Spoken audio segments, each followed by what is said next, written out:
শুভ বিকেল বন্ধুগণ। সো আমি আজকে আমার হাজব্যান্ডের জন্যে সিম্পলি ঘরে তৈরি সিম্পল বার্গার বানিয়েছি, তাও আবার ভেজ, কারণ আমার হাজব্যান্ড চিকেন খায় না তার জন্যে। সো আমি বাইরে থেকে ফ্রোজেন ভেজ মতলব টিক্কা, আলু টিক্কা এনেছিলাম, ওটা থেকে বানিয়েছি, বুঝলেন।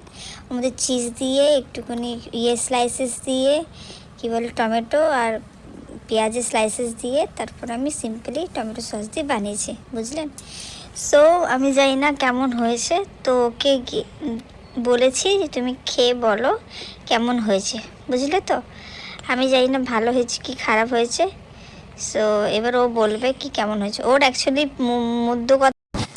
মধ্য কথা হলো ওর এটা পছন্দ হয়নি, কারণ চিজের স্লাইসটা ছিল, কাঁচা ছিল, তার জন্যে।